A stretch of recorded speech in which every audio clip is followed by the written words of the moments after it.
In 23 years, I only broke one rule, and even now, I still don't check what's behind me. I didn't think much about it at the time. That's the part people don't usually understand. When something goes wrong slowly, it doesn't feel like a mistake while it's happening. It just feels like routine, continuing the way it always has. I drove the same route for most of my career. Same streets, same stops, same timing between intersections. After a few years, you stop thinking about directions. You don't need signs, and you don't check the clock unless something delays you. You know where you are, based on what should be happening, which passengers usually get on, which ones get off, how long a stop normally takes. It becomes consistent. And once something becomes consistent, anything that doesn't fit starts to stand out. Most of the time, it's nothing important. Someone new on the route, a regular missing for a day, a delay at a light that usually changes faster. You notice it, adjust, and move on. That's how you learn the job, not by reacting to problems, but by recognizing when something is slightly off before it becomes one. Most drivers don't stay on the same route long enough for that to develop. They rotate, cover different areas, and rely on procedure instead of pattern. I stayed. That meant the route stopped feeling like a job and started feeling like something else. A system, one that repeated the same way every night. And once it settled into that, I stopped noticing the obvious things first. I noticed the small ones. There was a stop near the middle of the route that didn't get much use. It sat between a warehouse lot and a side street that didn't lead anywhere important. During the day, it didn't matter. Some days it was used. Some days it wasn't. At night, it stood out more. Not because people used it, because they didn't. The rest of the route followed a pattern, even when it was quiet.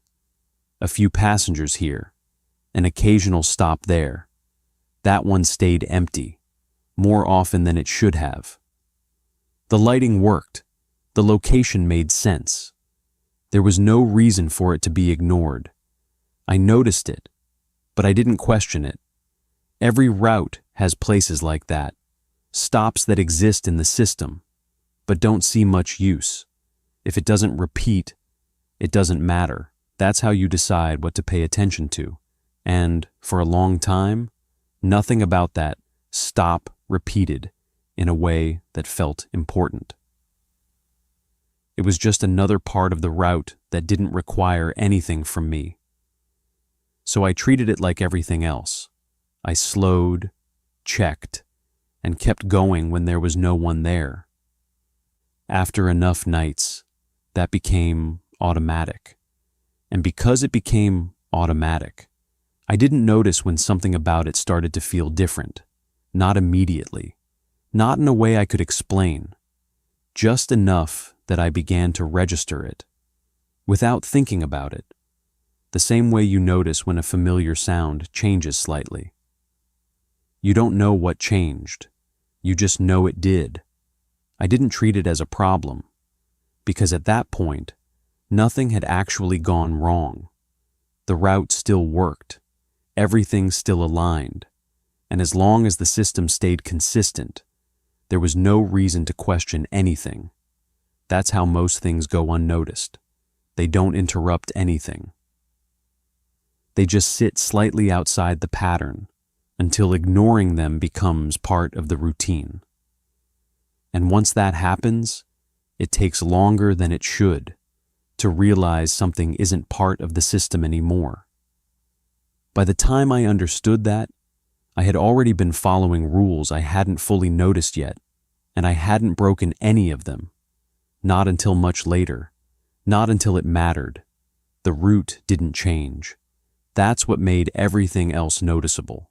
Same streets, same stops, same timing, Even when the city updated schedules or adjusted other lines, this one stayed the same. If anything shifted, it was minor. A few seconds added here, a small delay there. Nothing that changed how it felt to drive. After a few years, I didn't think of it as a route anymore. It was a sequence. You didn't drive it step by step. You moved through it the way you move through something familiar. You knew what came next, without checking. There were stops where people always boarded, others where no one did, some that stayed quiet most of the time, but occasionally broke pattern just enough to remind you they were still active. You don't memorize that consciously. It builds on its own. The more consistent something is, the easier it becomes to recognize when it isn't. That's where experience comes in. New drivers focus on what's in front of them, traffic, timing, the mechanics of the job.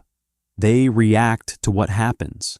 Experienced drivers pay attention to what should happen, and when it doesn't, even slightly, it registers. Sometimes that means catching a problem early. A passenger about to miss their stop. Someone standing too close to the curb. A delay building before it becomes visible. Other times, it's nothing, just a variation, something that doesn't repeat, so it doesn't matter. That's how you filter what deserves attention. If it happens once, you ignore it. If it happens twice, you notice it. If it becomes consistent, you adjust. That system worked for everything on the route. The timing between stops stayed predictable. The passengers followed patterns. Even the bus itself behaved the same way every night. The engine sound, the way it handled certain turns, how it slowed on specific stretches of road. When everything follows a pattern, you stop questioning it. You rely on it. That's what makes the job manageable.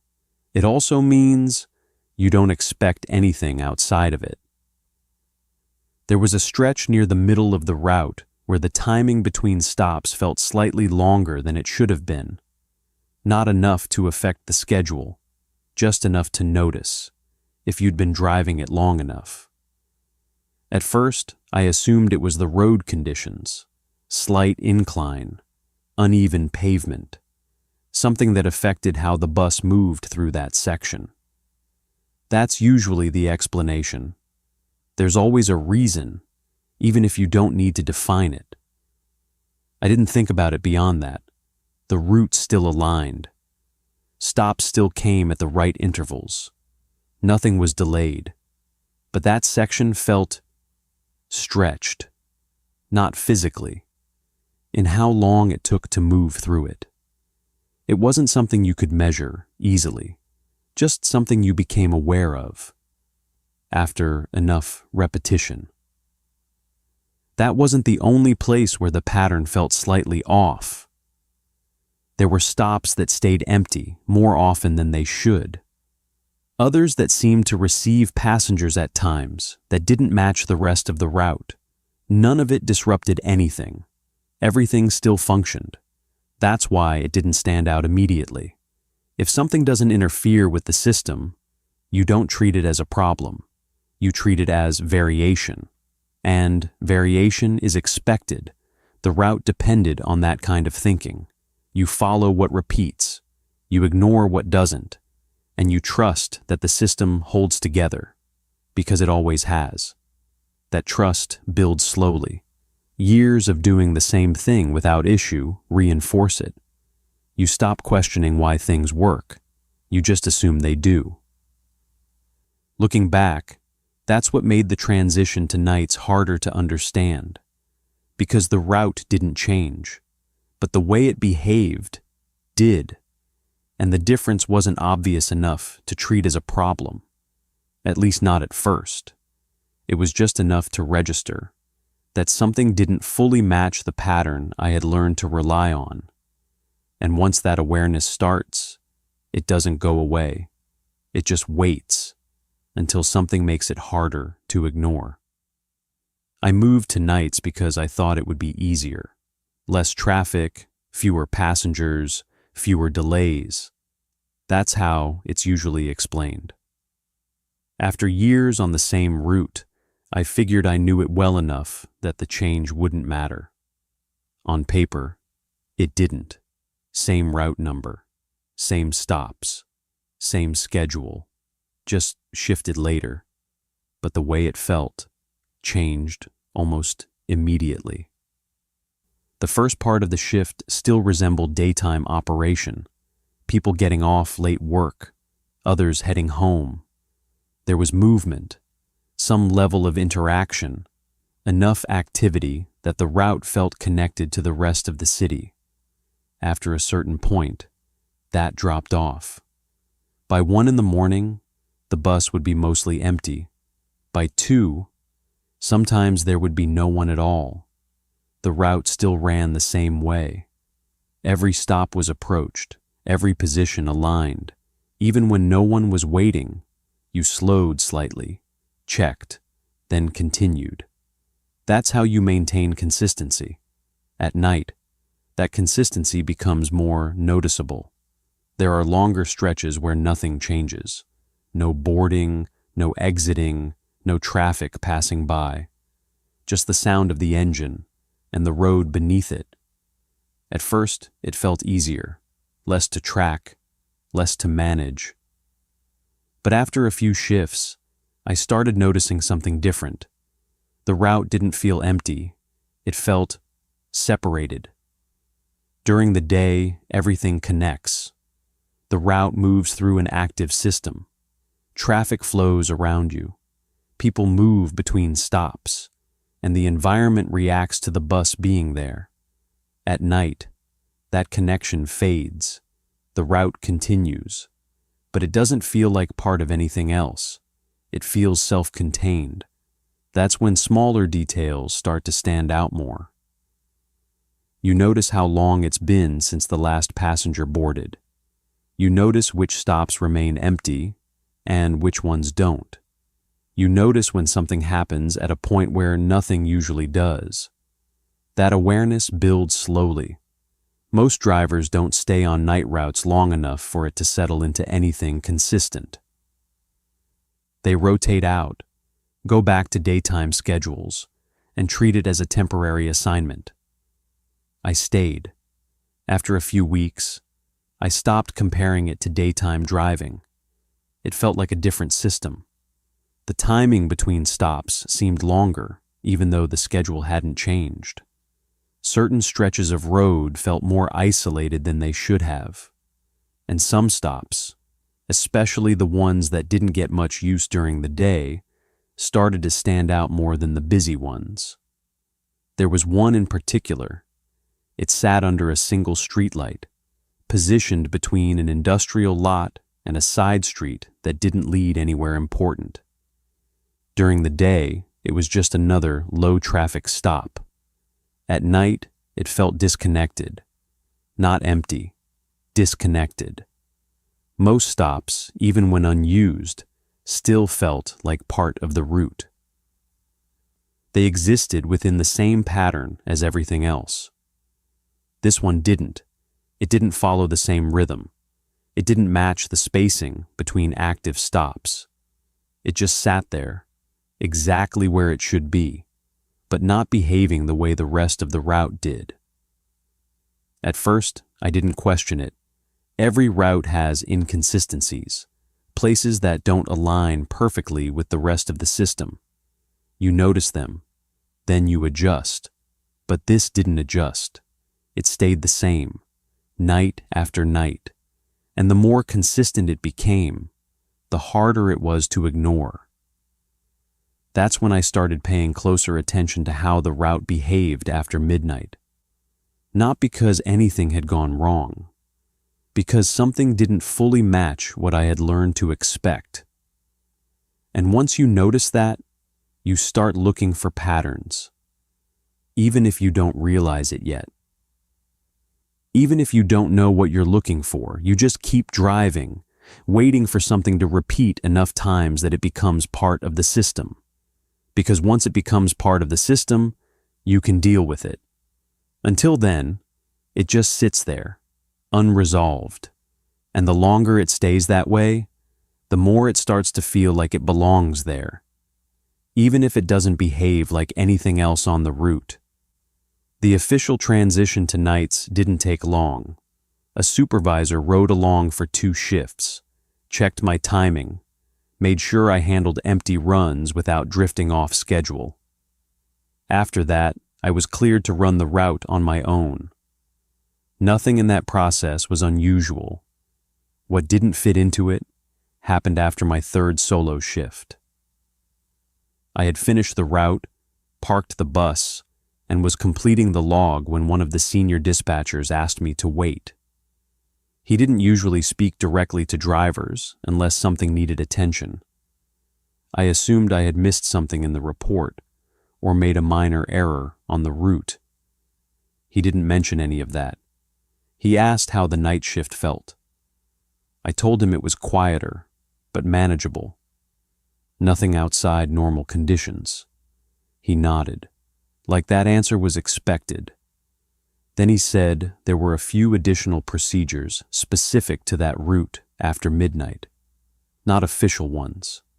Nothing written down. Just things drivers were expected to follow once they were assigned long-term.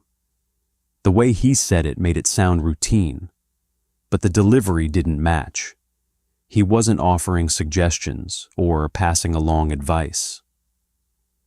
He was making sure I understood something. Exactly. He went through them one at a time.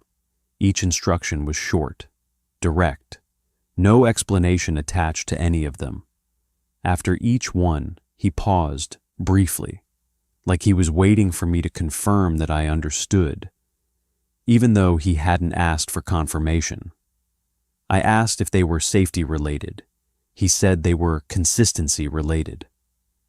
That didn't clarify anything. In training, everything is documented. If there's a procedure, it's written down, reviewed, and applied the same way across the system. Informal habits exist, but they're usually small adjustments, things that make the job easier, not things that change how you operate. This didn't feel like that. I asked why none of it was in the manual. He said it didn't need to be. That the drivers who stayed on that route long enough all followed the same practices, and that it had worked without issue. Worked for what? He didn't say. He wasn't avoiding the question. He just didn't answer it. When he finished, he didn't ask if I understood. He asked if I would follow them. The way he phrased it made it clear. There wasn't an alternative. I said yes. He nodded once, opened the door, and that was the end of it. No paperwork, no record of the conversation, nothing that connected those instructions to the rest of the system. On the next shift, I drove the route the same way I always had. At first, nothing seemed different. Stops came and went. Passengers boarded and exited. The timing stayed consistent. If there was anything unusual, it wasn't obvious enough to connect to what he had told me. What changed was how I paid attention. When someone separates a set of actions from everything else and tells you they matter, you start tracking them. You notice when you're about to do something out of habit, and you compare it to what you were told. Most of the time, it doesn't change anything. But once in a while, it does. The first time I came close to ignoring one of those instructions, it didn't feel like breaking a rule. It felt like doing the job the way I had always done it. That's what made it easy to miss how deliberate the correction had to be. Because nothing about the situation seemed unusual at first. It was only after I adjusted my behavior that the difference became noticeable. Not immediately, not in a way I could define. Just enough that I understood the instruction wasn't about preference. It was about removing certain decisions from the route entirely. And once a decision is removed, you stop evaluating it. You just follow the process, even if you don't understand why it exists. That's how those instructions became part of the job. Not through explanation, through repetition. And once they settled into the routine, it became harder to separate them from everything else I was doing. They were just there, part of the system, whether they made sense or not. The first time the rule mattered, it didn't feel like a rule. It felt like a normal decision. It was just after 1 in the morning. The route had gone quiet, and I hadn't picked up anyone for several stops. I was moving through a residential stretch that opened into a longer road with fewer lights and more distance between intersections. That's where I saw them. Standing on the right side of the road, a few steps away from the nearest marked stop. Close enough that I slowed down without thinking. That happens often. People don't always stand exactly where the marker is. They wait slightly off position, or they step out late when they see the bus coming. Most drivers adjust for it. I eased off the accelerator, preparing to pull in. Then something didn't match. They weren't moving. Usually, when someone sees the bus approaching, there's a reaction. They step forward, raise a hand, or shift their position toward the curb. This person didn't. They stayed exactly where they were, facing the road. No signal, no movement. I reduced speed further, giving them time to react. Nothing changed. Even as the headlights reached them, their posture stayed the same. Upright, still. As if the bus approaching hadn't registered at all. That's when I remembered the instruction. Never stop between marked stations. Not sometimes. Not if it seems reasonable. Never. I held the wheel steady and let the bus continue forward. As I passed, I expected something to change. People don't stay still when a bus drives by without stopping. There's always some reaction. A step forward, a wave, at least a turn of the head. There was none. They remained in the same position, facing forward, as if nothing had happened. I checked the side mirror out of habit. They were still there, same posture, no movement. Within a few seconds, they were out of view. I told myself it didn't matter. Maybe they weren't waiting for the bus. Maybe they were just standing there for some other reason. There's always an explanation if you don't look too closely. The rest of the route continued without interruption. No delays, no unusual stops, nothing worth noting. When I returned to the depot, the dispatcher was still there. He didn't ask about the shift. He asked if I had stopped anywhere I wasn't supposed to. The way he phrased it made it clear. He wasn't referring to schedule or timing. I told him no, that I had slowed once, but didn't stop. He nodded once. No follow-up, no explanation. That was the first time I understood the rule wasn't about efficiency or service. It wasn't about keeping the route on schedule. It was about removing the decision entirely. After that, I stopped evaluating situations like that. If someone stood outside a marked stop, I didn't slow down. I didn't check their position. I didn't try to decide if it made sense to pick them up. I just kept driving. It happened again a few nights later. Different location, same pattern. Someone close enough to justify stopping. No signal, no movement, no reaction when I passed. After a while, it stopped feeling like coincidence. The behavior was too consistent, and the rule was simple enough that it didn't require interpretation. You don't stop, no matter what it looks like, no matter who's there. You follow the route exactly as it's defined. nothing more, nothing outside it. Because once you start adjusting for things that don't behave the way they should, you're no longer following the system. And whatever those instructions were meant to prevent, they depended on the system staying unchanged. The second rule was easier to follow in practice, but harder to justify. It went against how the job is normally done. You're trained to acknowledge passengers, even a short greeting. It confirms they're there, confirms you're aware of them, and keeps the process consistent. This rule removed that entirely. It came up just after midnight at a stop that usually had at least one regular. The street was empty as I pulled in. As soon as the doors opened, someone stepped on immediately, like they had been waiting just outside the light.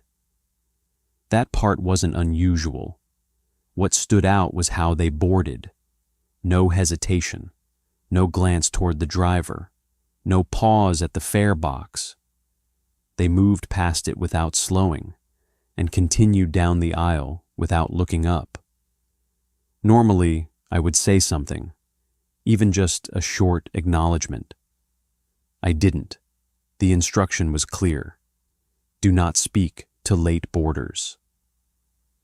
I closed the doors and continued. At first, it felt like I was skipping part of the process. You rely on those small interactions. They help you track who's on the bus, who might need assistance, who's paying attention. Without that, you're left with observation instead of confirmation.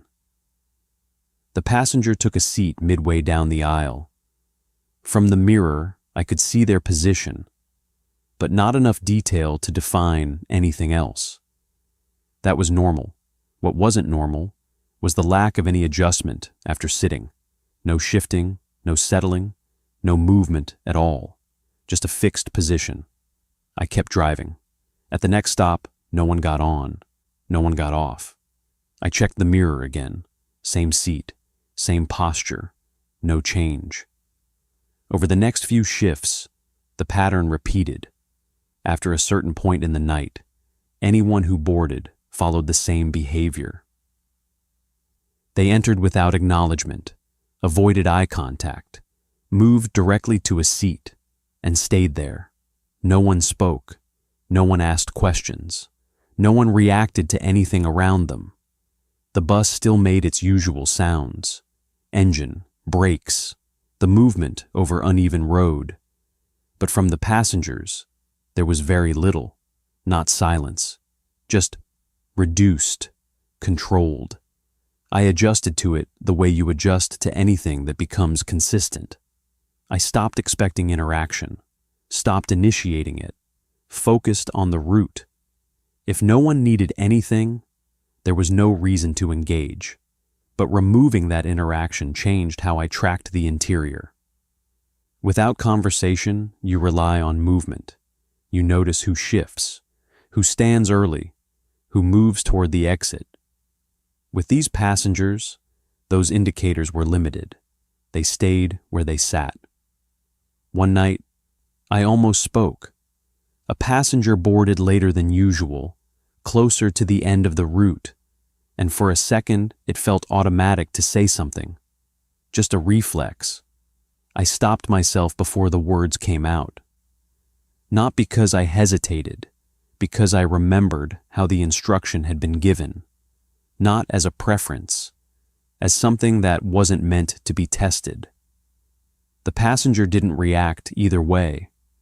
They continued down the aisle, took a seat, and remained there without movement. That made the rule easier to follow. There was never any indication that speaking would change anything. No expectation of a response. No sign that the interaction was missing. It was as if that part of the process didn't apply to them. After that, I stopped thinking of it as ignoring passengers. I treated it as removing a step. Boarding, seating, continue the route. Nothing else. And the more consistent I kept that process, the more consistent everything else stayed. Like the system depended on certain actions, not happening at all. Stop 14 didn't look different from the rest. Same sign, same bench, same single streetlight overhead. During the day, it behaved like any other stop. Sometimes used, sometimes not. Nothing that stood out enough to remember. The rule attached to it did. After 2:15 a.m., do not stop there. No conditions, no exceptions, just the time. The first time I reached it after that cutoff, the stop was empty. I approached the way I always had, easing off the accelerator slightly out of habit, then corrected myself and maintained speed. The bus passed without slowing. It felt deliberate, even though nothing had changed. A few nights later, someone was there. Standing under the streetlight, positioned exactly where a passenger should be, close to the curb, facing the road. I checked the time, past 2:15. I didn't slow down. As the bus approached, I expected a signal, a step forward, a raised hand. Something. There was none. They didn't move. Even as the headlights reached them, their posture stayed the same, upright, still, as if the bus wasn't there. I passed the stop, checked the side mirror. They were still standing exactly where they had been. No turn of the head, no reaction, nothing. That could have been explained. Someone waiting for something else, someone distracted. But it happened again.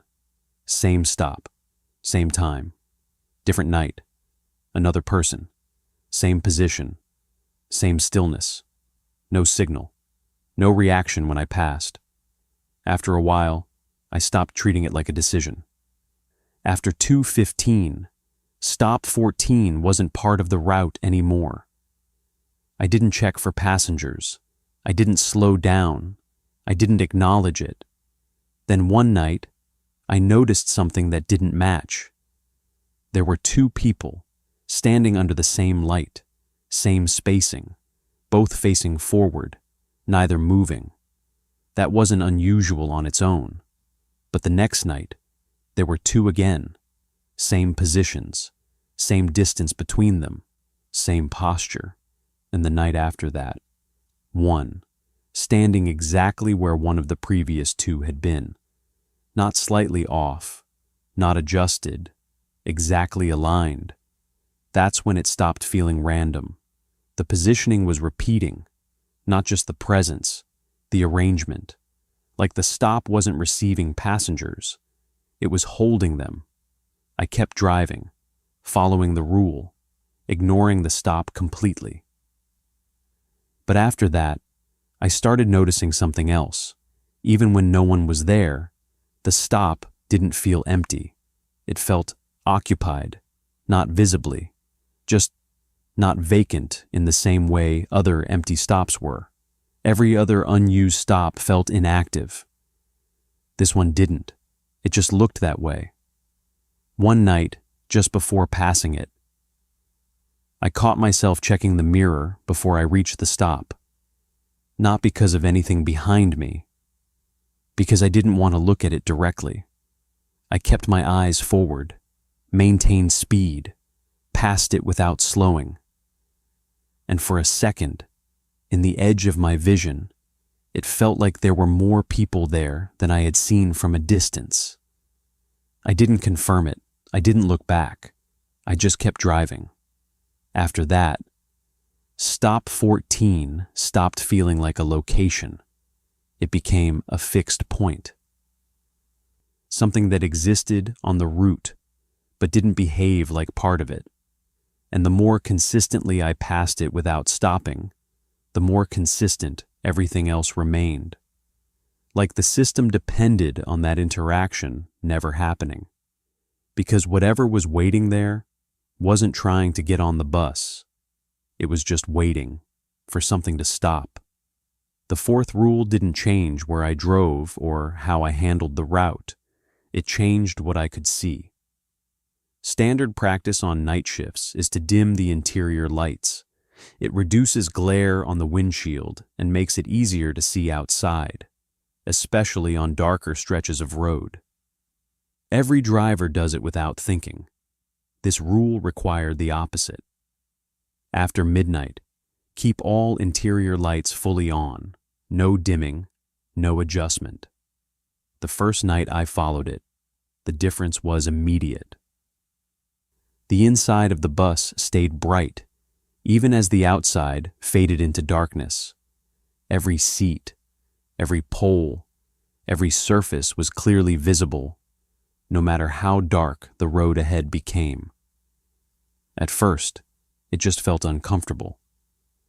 The windshield reflected more of the interior than usual. It took a little more effort to focus on the road, especially in areas without streetlights, but it was manageable. What changed more noticeably were the side windows. With the lights on, they didn't just show the outside, they reflected the inside back at me. Passengers, seats, the aisle, all of it layered faintly over whatever was beyond the glass. In well-lit areas, it didn't matter. In darker sections, the reflection became more prominent than the outside. You could still see the road, but the interior stayed visible at the same time. That meant movement inside the bus showed up in the glass, even when I wasn't looking directly at it. At first, I treated it as useful. It gave me another way to track what was happening behind me without relying entirely on the mirrors. Small shifts, someone standing early, someone adjusting their position. All of it registered in the reflection. But after a few nights, something didn't line up. There were moments when the reflection suggested movement that I didn't see anywhere else. A slight change in shape, a shift in position that didn't match what I remembered. It was never clear enough to define. If I checked directly, everything appeared normal. Passengers sat where they should, no one out of place. But the reflection didn't always match that. At first, I assumed it was distortion. The angle of the glass, the way light bends in darker conditions. It happens. You see things that aren't there, or misinterpret movement. That's normal, but this didn't feel random. It happened in the same stretches of road, the same lighting conditions, the same type of reflection, and the longer I paid attention to it, the more consistent it became. One night, while passing through a section with almost no external lighting, I noticed movement behind me through the side window. Not clearly, just enough to register that something had changed. I checked the mirror. No one had moved. Same seats, same positions. I returned my focus forward. The reflection still suggested something different. Not enough to confirm, but enough that ignoring it felt deliberate. After that, I stopped using the windows to track anything. I kept the lights on, exactly as instructed, but I relied only on the mirrors for confirmation. They showed what was there. The reflections didn't. Whatever the reason for the rule, it wasn't about visibility. It created a condition inside the bus that stayed consistent, regardless of what was happening outside. And within that condition, not everything aligned the way it should. The reflections showed something. That didn't always match the system I was following. So I stopped treating them as part of it. I focused on what I could confirm and ignored what I couldn't. Because once you start comparing the two, it becomes harder to decide which one is accurate. And the rules didn't leave room for that kind of decision. By then, the route had settled into something I could rely on again. As long as I followed the rules, everything stayed within a pattern I understood. Stops came in order, timing held, passengers behaved in ways that, even if unusual, were at least consistent. That's what made him stand out. He boarded just after 1 in the morning, at a stop that usually had at least one regular. That night, he was alone. The bus pulled in, the doors opened, and he stepped on without hesitation. No acknowledgement, no pause. I didn't speak. He didn't look at me. That part was consistent. What wasn't was where he chose to sit. Instead of moving down the aisle, he stopped just inside the front section and took the seat directly behind my partition. That seat was almost always empty. Even during the day, passengers avoid sitting that close to the driver. At night, when the bus is mostly empty, they spread out even more. It's not something you think about until someone does the opposite. I noted his position in the mirror and kept driving. From that angle, I could see part of the seat and a section of his outline. Not enough to define anything clearly, but enough to track where he was. At first, nothing about it felt different. He sat down. He didn't move. That matched the pattern. But the proximity changed something. With him sitting that close, I didn't need to check the mirror to know he was there. The presence was constant, not through sound, because there wasn't any. Through position. The space directly behind me wasn't empty anymore. The bus continued through several stops. A few passengers boarded further back, taking seats in the middle rows. None came forward. That left him as the only one near the front. I kept my focus on the road. The interior lights reflected faintly in the side windows. I avoided looking at those reflections directly.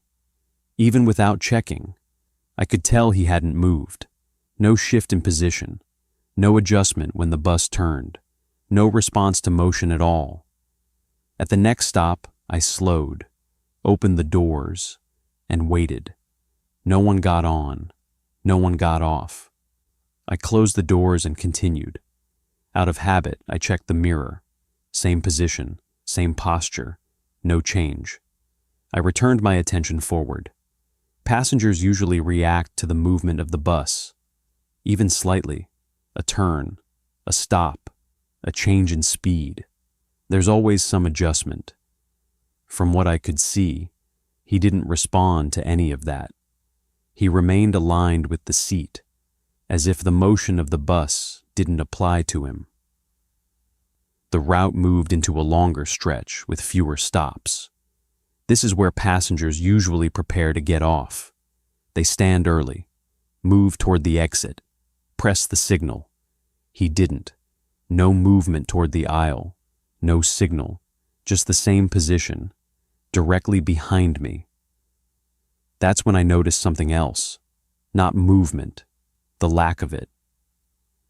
We took a sharper turn than usual at one intersection, the kind that normally shifts weight across the bus. You feel it in the steering, and you see it in the passengers. From the mirror, the rows further back adjusted slightly, bodies leaning with the motion, small corrections, natural. But the seat behind me didn't change at all. No shift, no lean, nothing. For a second, it didn't register as wrong, just something I hadn't tracked properly. Then the road straightened, and everything else settled. Except that seat, still the same, still aligned, as if the turn hadn't happened.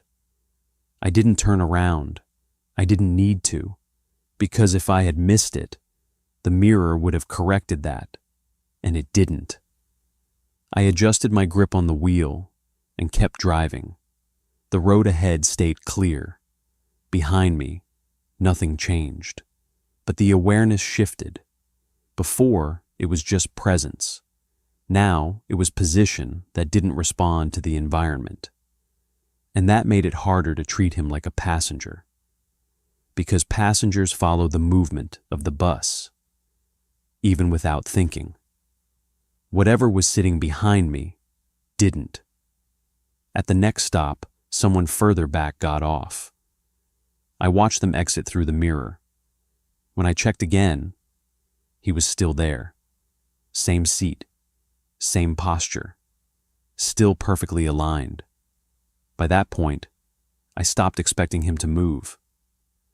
I stopped expecting anything from that seat. I just kept driving, because the rules didn't require me to confirm anything about it. They required me to ignore it. And as long as I did, the rest of the route stayed consistent. Like whatever was sitting behind me was allowed to be there, as long as I didn't treat it like something that belonged on the bus. After 3 a.m., the route always felt quieter than it should. Not because there were fewer passengers. That part was expected. It was the way the bus moved through long stretches without interruption. No traffic, no pedestrians, no external noise beyond the engine and the road. Everything stayed consistent. That consistency is what made small differences easier to notice. That night, nothing had gone wrong. No delays, no unusual stops. Every rule followed without thinking. By the time I entered the industrial stretch, the bus had settled into that controlled silence again. Not empty, just reduced. I checked the mirror. Passengers were seated where they should be. No one standing. No one moving toward the doors. Everything matched. I returned my focus forward. The road ahead was darker in that section. Fewer streetlights. Longer gaps between buildings. With the interior lights on, the windows reflected more of the bus than the outside. I kept my eyes on the road. That's when I noticed the timing, not the schedule, the distance between stops. I had driven that stretch enough times to know how long it should take. You don't count seconds, you feel it. This felt longer, not by much, just enough to register. I kept the same speed. No braking, no delay, nothing that would explain it. Still, the stretch continued, longer than it should have. I checked the mirror again. No change, same passengers, same positions, everything aligned. I focused forward. The road didn't show anything unusual. No traffic, no obstacles, no reason for the route to feel extended. That's when the first mismatch happened. The next stop should have appeared. It didn't. There's a point where you expect to see the sign come into view. Even in low light, you know exactly where it should be. It wasn't there, not delayed, just not present yet. I kept driving. Another few seconds passed. Then it appeared, exactly where it should have been, like nothing had changed. But the time it took to get there didn't match the distance. I slowed slightly, pulled in, and opened the doors. No one got on, no one got off. I closed them and continued. The timing returned to normal. The next stop came exactly when it should. The distance felt correct again. Everything aligned, but the awareness stayed. Something had shifted, not in a way I could see, in how the route behaved. Like the system had stretched for a moment, then corrected itself. I checked the mirror again. Passengers still seated. No movement. No reaction. If anything had changed inside the bus, it wasn't visible, but the feeling didn't go away. It stayed in the background, subtle, unresolved. That's when the instinct came in. Check the monitor, confirm it. That's what you do when something doesn't match. You verify. The monitor would have shown everything clearly. No gaps, no blind spots. One glance. That was all it would take. I didn't look. The rule didn't need to be repeated. It was already there. Like a boundary. I adjusted the mirror slightly, just enough to widen the angle. Passengers seated, no one out of place. But the view wasn't complete. There were still spaces I couldn't see, and those spaces felt more noticeable than before, because something had already failed to match. Once that happens, you start looking for confirmation, even when you know you shouldn't. The bus moved into a better lit section. The road widened. The timing stabilized. Everything returned to what I expected. But I didn't relax, because whatever had changed hadn't been visible. It hadn't made a sound. It hadn't moved. And the only way to confirm what it was would have been to look at something I wasn't supposed to see. So I didn't. I kept driving, maintained the route, followed the system. Because as long as I didn't confirm it, everything still worked, and whatever had shifted stayed outside of it.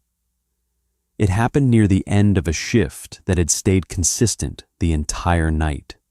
No delays, no unusual stops, nothing that required more attention than usual. I had followed every rule without thinking about it. That's what made the mistake easier. I was approaching one of the last stops before the route turned back toward the depot. The bus was nearly empty. I had tracked the passengers who boarded earlier, and by that point, I expected most of them to be gone. As I slowed for the stop, I heard the signal, a single tone from the rear, clear, short, the kind you don't question. Under normal conditions, I would confirm it immediately, check the monitor, verify who pressed it, and prepare to open the doors. This time, the indicator light didn't activate, no confirmation on the dashboard. I held the brake slightly longer than usual, waiting. The signal didn't repeat. No one stood. No movement in the mirrors. Nothing that matched what I had heard. I closed the doors and pulled away. That should have been enough, but it wasn't. Because once something doesn't match, you don't stop thinking about it. You try to correct it. You try to confirm it. The road ahead was clear. No traffic. No distraction. Just a straight stretch leading into the final stops. That's when I looked. Not because I decided to, because I didn't stop myself in time. I glanced up at the monitor, and for a second, nothing made sense. The aisle wasn't empty. It wasn't even consistent. Passengers were seated where they shouldn't have been. Seats I knew had been empty, were occupied. The spacing was wrong, not random, just incorrect. Then I saw him, the passenger who had been sitting directly behind me. He was still there, in that same seat. But he was also further back, 2 rows behind, same posture, same position, facing forward, not moving between them, not shifting, just existing in both places, at the same time. My eyes stayed on the screen longer than they should have, just long enough to notice something else. In the reflection of the monitor, someone was looking back, not at the aisle, not at the bus, at the camera, directly into it. The angle didn't match where any passenger should have been able to sit. It wasn't aligned with any seat, and it wasn't one of the positions I had tracked. It didn't belong to the arrangement at all. I looked away immediately. My eyes dropped back to the road, hands steady on the wheel, speed unchanged, but the image stayed. I tried to correct it in my head, missed passengers, lost count, bad angle, but none of that explained what I had seen, because nothing in the system allowed for the same person to be in 2 places at once, and nothing explained someone looking directly into a camera they shouldn't even be aware of. I didn't look again. I couldn't. The rest of the route continued. At the next stop, 1 passenger got off. I watched them exit through the mirror, tried to match their position to what I had seen. It didn't align.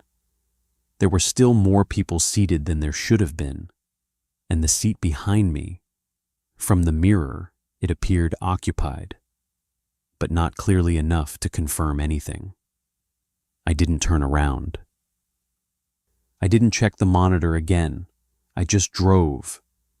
Each stop after that felt more controlled, more deliberate, like I was following the process more carefully than before. Not because anything had changed, because I knew something had, and I couldn't confirm it anymore. By the final stretch, the bus appeared nearly empty again, at least from what I could see without looking up. I finished the route, pulled,